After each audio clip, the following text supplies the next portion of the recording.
Breeze Nation, what is good? It's your boy Pat the Designer back at it again. We got the squad in the building, kind of. That squad, mini squad. We got Jordan JC, host of the Chicago Bears Breeze, and look at that zoom in on that guy. Boom! Oh, fresh cut. Who this? And of course, the super producer Joel Holt. We got to talk about the good, the bad, and the ugly from OTAs today, the one day that the media actually got an opportunity to get in there and look at what this new look Bears team looks like. And I mean, listen, there's some what you got? It's today was a day. Is it time to panic? No panic. No panic at all. Today was a day of pride for me. Oh, okay. Oh, yeah, today was a day of pride for me, shall I say, with the Chicago Bears, because we saw a day where the defense showed out, absolutely showed out, absolutely showed up. I mean, they were breaking on the football masterfully. And a lot of people would look at that and say that Caleb Williams had a rough day. And I think that you can look at it in that way. He's a bust. That he's a rookie. He's learning the system. DJ Moore talked about that as well. But there's so much more that I took away from how this defense played today. And so I'm excited to talk about it today. So we're going to break down Bears OTAs. I'll tell you this right now. I am starving and tired because I just came from a trek. Nope. Don't you do it. Well, hey, Joe, you might put the camera on me. Oh, God. You know what cures all? A good meaty steak. I'll tell you, if you had a steak, I mean, they probably got good steaks up at Alice Hall, right? You could have went into the kitchen and probably made one. I don't think I can go in their cafeteria. I do need to find that out, actually, though, because I can't walk back there. I was about to say, you got access, it's like right? It's like a player's cafeteria, so like only the players and the coaches and stuff go in there. But okay. I'm just saying. I do need to find out if I can get food at Alice Hall. Yourself now. I have not eaten today, so I am starving. But no, man, it was a trek from Hallis, but it was worth it. It was a fun day. It was good to see the boys out there, man. It saw a lot of people that I haven't seen since last season. A lot of people in the media room. So it was a fun time up at Hallis today, man. But it really it's all made by what we saw from this Bears team at practice, though, and that's really what it comes down to. I'm excited about this team, and I'll tell you one thing I'm excited about. I'm excited about what I saw from this defense today. I thought that they did, like I said, a masterful job attacking on the football. There were some throws where it just wasn't there for Caleb, but I'll say this, there weren't a lot of lanes that were open. Yeah.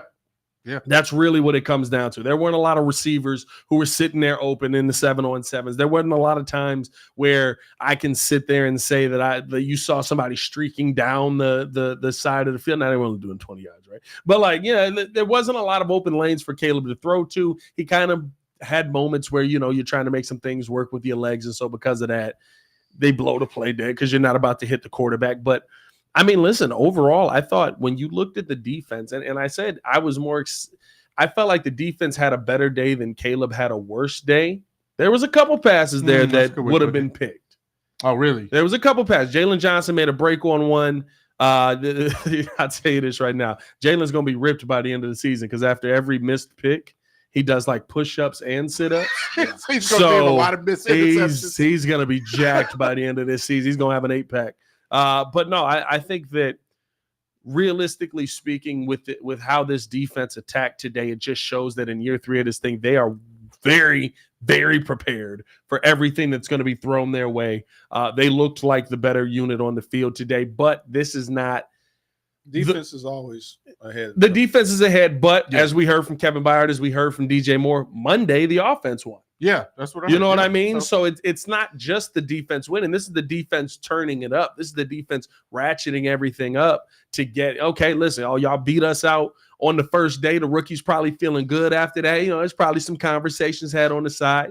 And today you saw the defense absolutely show out and say, nah, we're not going to play that game with us. You're not going to have us out here looking good. My question is with Caleb, from your perspective, how did he look in terms even though you say Jalen jumped a route, did it look like he's able to deliver the ball?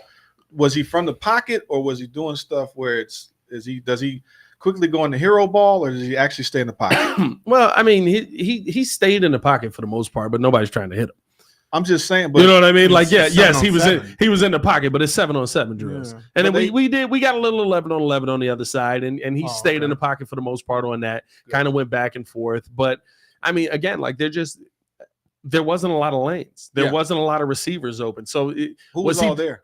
In terms of a personnel, like offense, that's actually pretty much too. everybody was there. The 4 that the Bears were missing, I guess the 5, the 4 that are the big names. There was no Keenan Allen, no Montez Sweat. That Keenan was out because his wife and daughter's birthday. Spending time with the family. Which I don't know if anybody said it. I don't know if they were supposed to say it. And then DJ just said it. Yeah, DJ said it. And I was like, thank God for somebody saying it, because I just knew the conversation was about to be, oh my goodness, is he holding out for a 1-year deal? Veteran. Here we go. But that was the thing, right? Luce was talking about, I want my vets here, I want my leaders here, stuff like that. But no, for the most part, I thought that he did a good job remaining in the pocket. But there just wasn't a lot for him to throw to. There wasn't a lot for him to attack. Wasn't there because he's still dealing with the hammy, right? Rome is still dealing with the hamstring. The latest that we heard from Rome Odunze is that he is ramping up. He did some individuals, so he did some stuff on his own. Right. Did a little light work, and then you kind of saw him moving back and forth. He looked like he was fine. I think they're just being very cautious with it.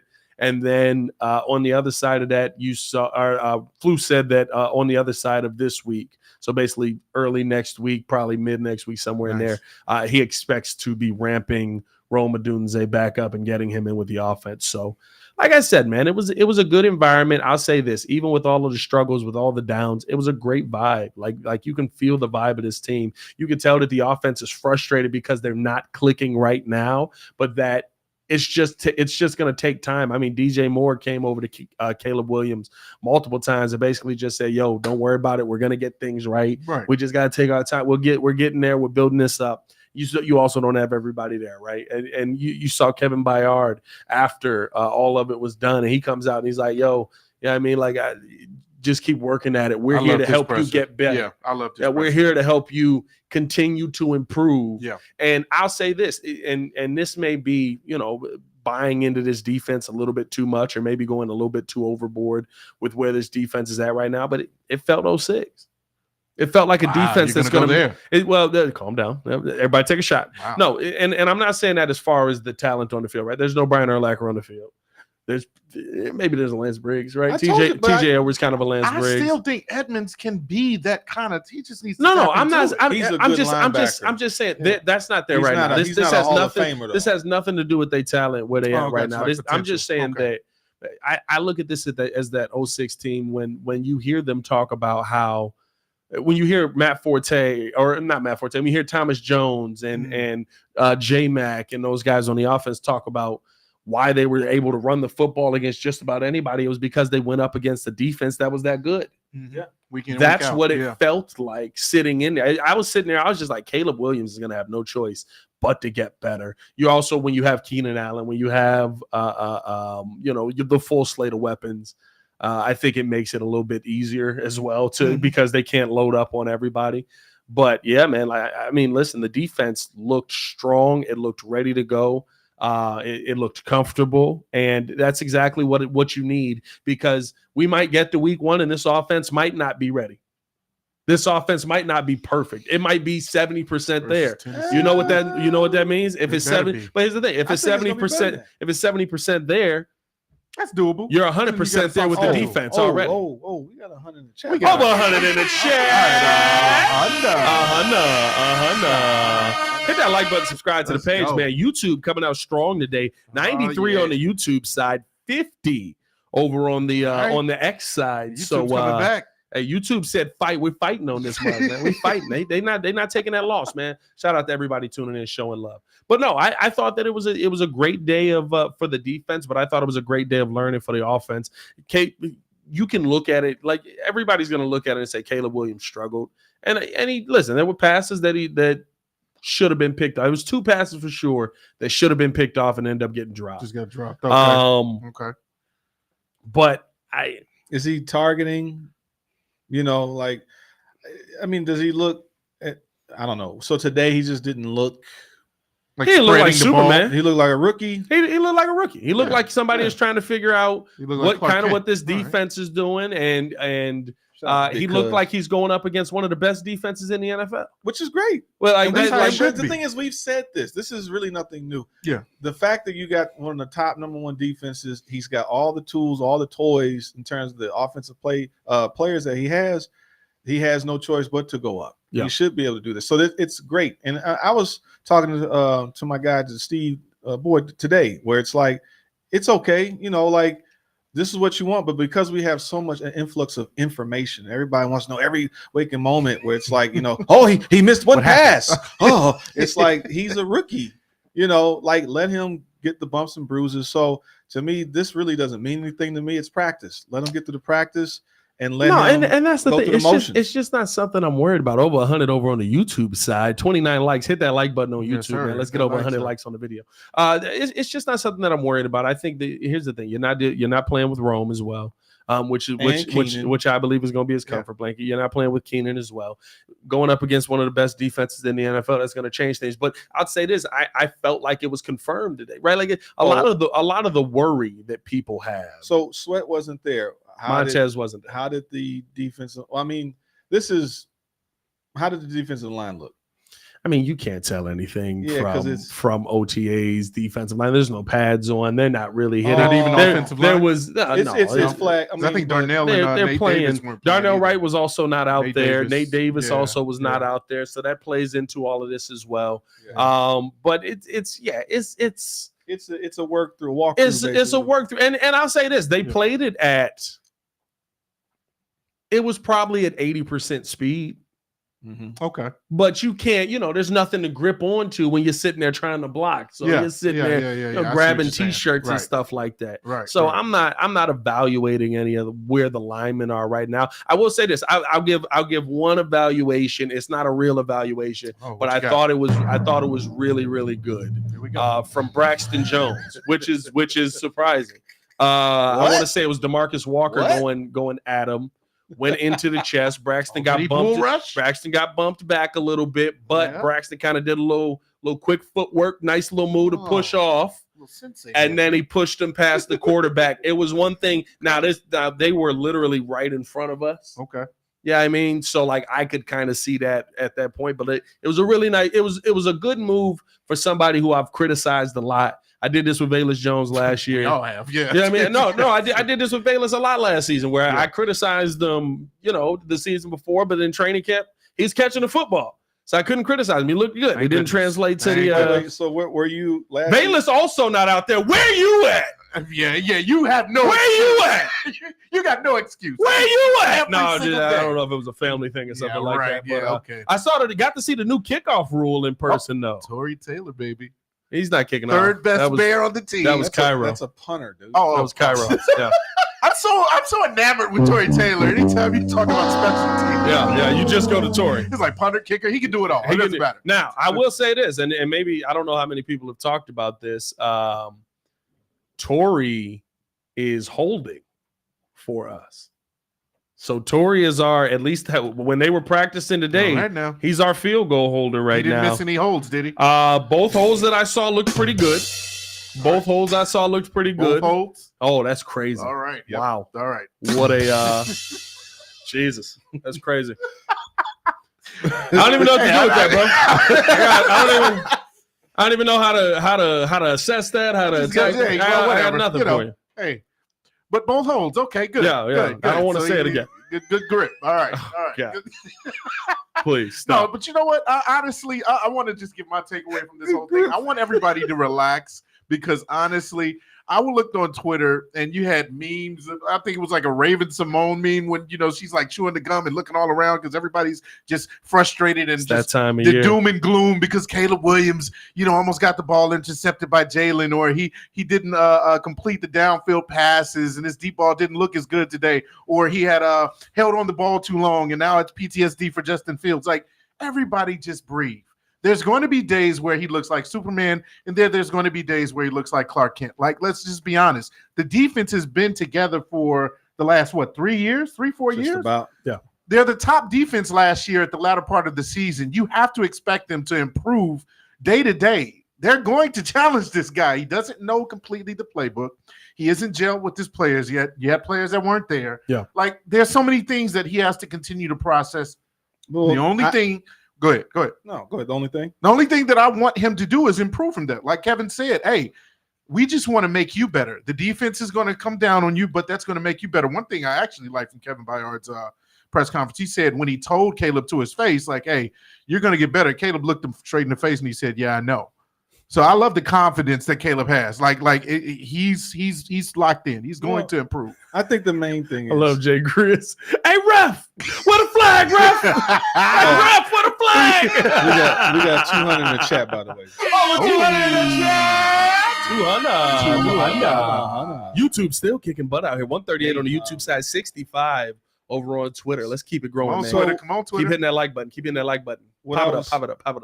I was just saying that, I mean, the whole point is, like, if the team is, maturing, growing, like you said, they've been together for a while. What you'd like to see is that with Kevin Byard being there, for example, does that make that secondary should now be locked in? It's like the entire secondary is incredible to me. Tackles galore. Yeah. Or it's definitely improved. Like, that is the strength of this the strength of it. And the one thing that he talked about in his press conference, and you could see it a little bit, it wasn't like they're not going in deep scheme, right? Like, it's 7-on-7, getting a little 11-on-11. But it's more they're playing off reaction. But right. the fact that Bojack had to play in the box because he had kind of lost the ability to he was never a great tackler, but he kind of lost the ability to pursue these guys. You didn't rely on him for you that. had him back there for one reason: intercept the football, and after that, take it to the house. God help us. You know what I mean? The big thing is, like the fact that both of them, both Jaquan and Kevin, can both be versatile. I think that he talked about that as well. I think that's going to be the thing that benefits the Bears, because you don't know who's back in the box. You don't know who. You can disguise schemes completely different. You knew where Bojack was going to be, but you got two tacklers. Nasty.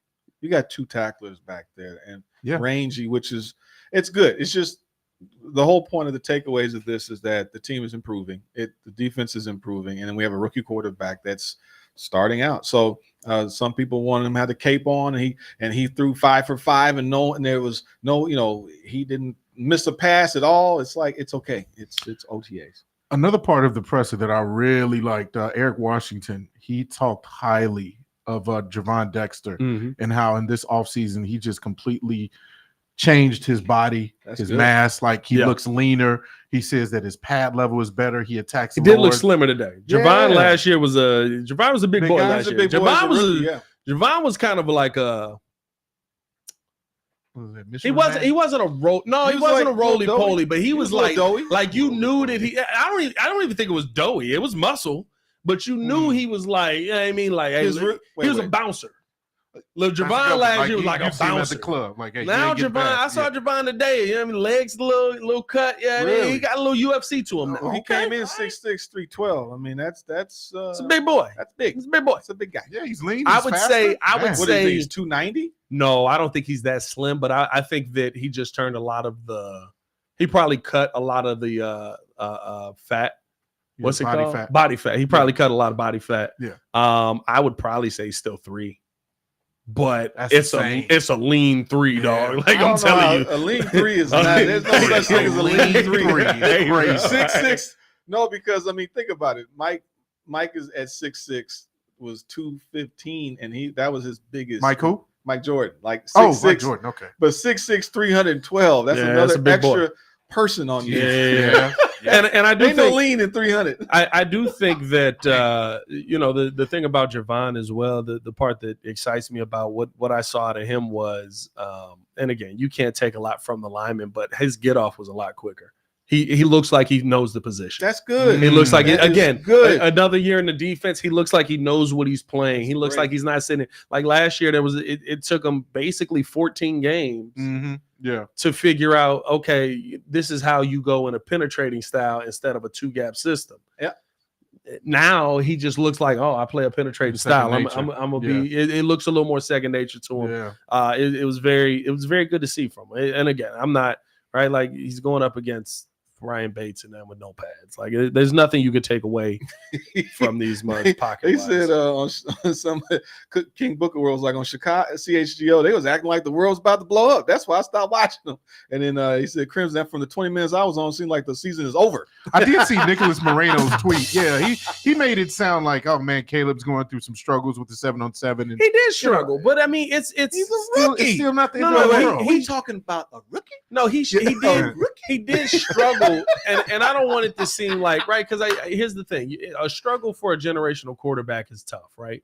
But there's still we're excited about Caleb because of everything that's in place around him, everything that's in place for him to be out there, and he didn't have a good amount of that. Now, there also is the factor that you have to look at of he's not running.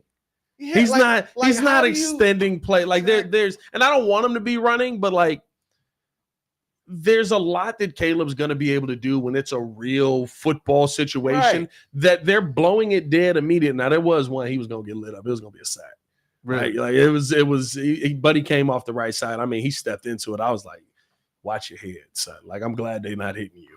Well, I mean, my thing is, how is he ever going to adjust to NFL speed at any level of this moving forward without him getting the scrutiny? It's like he hasn't played in the NFL. So let him get used to it. If it's just to see the speed, like you said, there's no lanes. Okay, I can take that back, process that, figure that stuff out, go back to the tape and understand what I got to do. I have to go through this so I can get better. It's like people need to relax. I don't, and it's everybody's not on the same page. Muzz is sitting here making this about Caleb Williams. Caleb Williams struggled. Caleb Williams couldn't figure it out. Caleb Williams couldn't get it done. To me, everybody was kind of on it. Like the defense is on the same page. Exactly. Like they don't have to say nothing. They don't have to do nothing. They know where they're going to be. They know how they're playing their system. They're on the same page. Yes. The offense is not on the same page yet. Shout out to Bach. He said it's OTAs like he's going to struggle. I want it to happen rather than later. And also shout out to V-Dog. Had a question.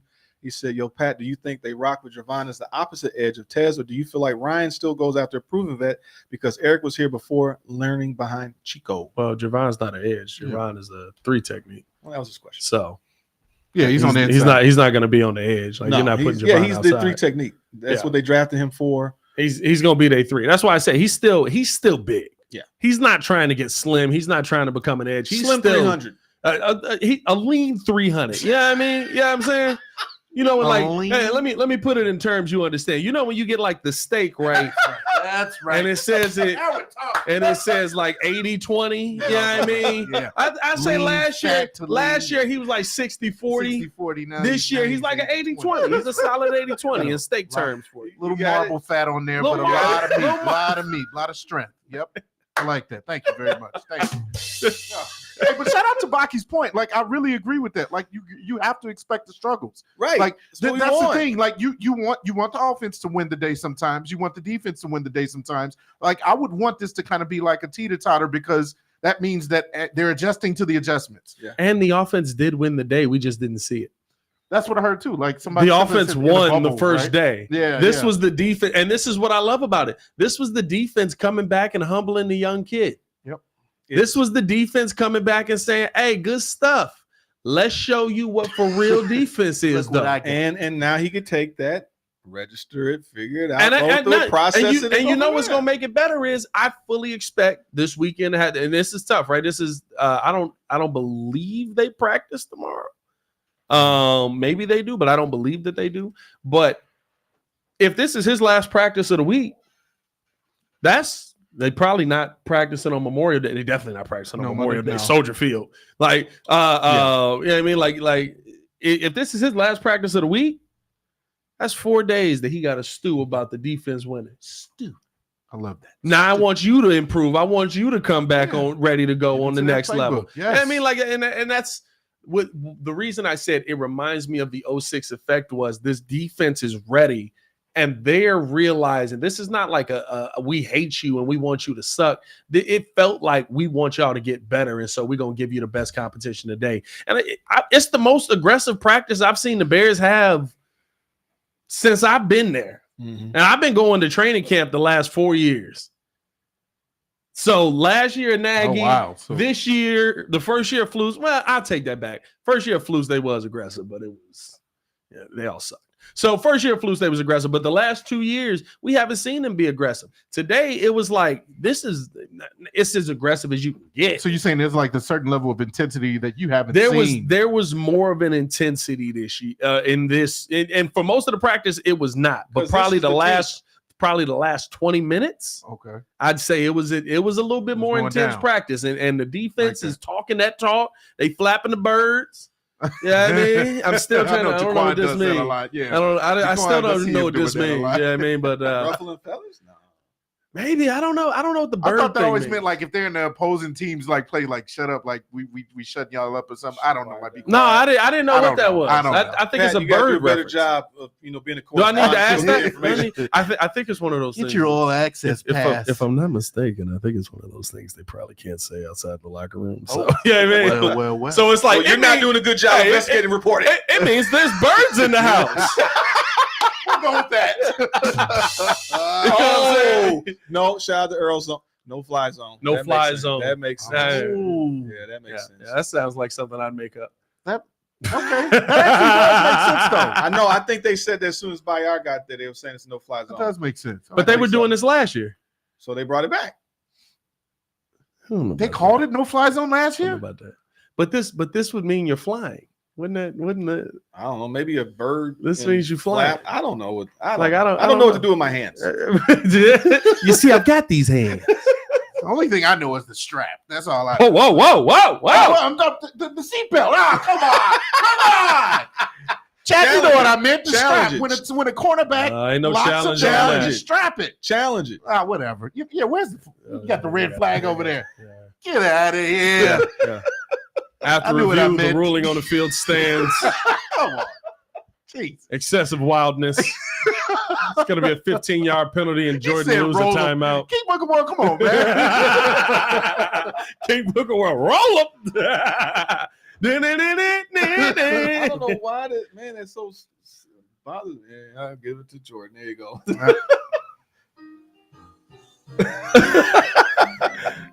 Him freezing on it is hilarious, though. Hey, man.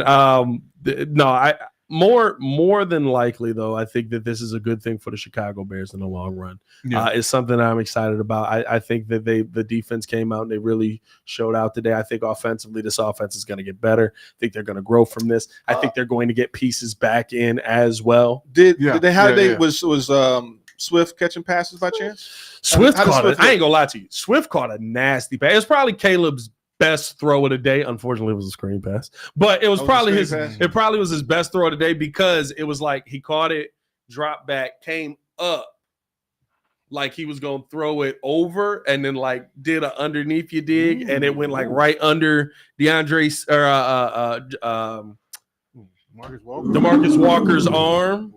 And like Swift, it was a little out of reach of Swift, but like he like one hand tipped it to himself and then snatched it out the air and took off upfield. Okay. So that was probably his little best. Mahomesian. No, maybe I'm not. Was that Rodgers? Okay, I gotta calm down. All right. It was a little Mahomes. It was a little Holmes. Give me that. All right. It was a little Mahomes. All right. You know what I mean? But no, I just hey, SWAT facts. I ain't gonna lie to you.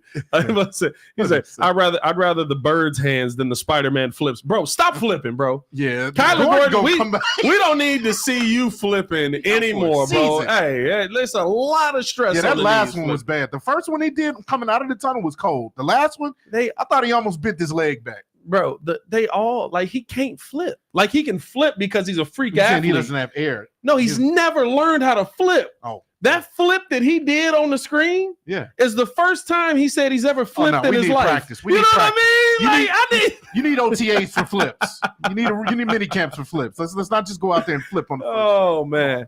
Hey, unfortunately, we got to have a little bit of a shorter show today because I got to run and do ESPN, but I did want to jump on here and talk about everything that we got going on at OTAs. There was a lot of good, a lot of great, I would say, from the defense, and there's a lot to be excited about with this Bears team. On the flip side of it all, you know, there's growth that still needs to be had on this offense, and I'm sorry to the people out there who want everything to be sunshine and roses every single day. But I don't want sunshine and roses every single day.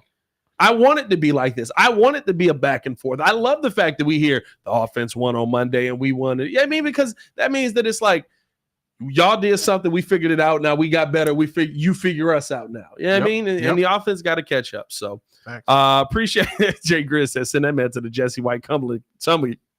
I had a stroke. Y'all saw that? That was crazy. I wasn't going to say that. Insane. I was just going to let you go through. I haven't eaten, man. I'm starving. Get this guy a steak. Oh, yeah. Joe wanted to show us graphic because oh my God. Because he made the graphic. The Dallas Mavericks beat the Grizzlies, bro. That's all. See, we talked about it. The Dallas Mavericks beat the Grizzlies. We don't have time to get into it today. Hey, tune in with me and Courtney Cronin. We're going live at 7:15 over on ESPN. So tap in with us over there. We're going to continue this Bears conversation. If you didn't get enough of it here, tune in with us over there as I talk with Courtney about what she saw from today. But appreciate y'all for tuning in and showing love. Hit that like button. Subscribe to the page over on the YouTube side. Retweet this mug over on Twitter. Let's see what the final numbers are right now. 175. 89 YouTube dominating right now. Appreciate y'all tuning in and showing love. Marvin in the building. I haven't seen Marvin in a minute, bro. Shout out to Marvin. Shout out to Marv. What's going on, guys? Pat, yeah, it's me, Pat. Marvin. OTAs. That's just what they are. I don't take them very much out of them. Let's see what they do in the first game. Marv, appreciate the love, my guy. I miss Marv, man. Marv used to be calling in all the time, bro. Marv used to have some. Oh, with the call in? Yeah, when we had the call in line, nice. Marv had some segments, bro. Like, what was that, like Marv, a year ago, 2 years ago? No, we had Marv when we used to have the call in for the Breeze. Right. We should probably bring that up. That was like about I mean, it was about 2 years ago, but it was when I was doing Bulls post game shows and stuff like that. We should probably bring the call in back. We have the capability. We could bring that in.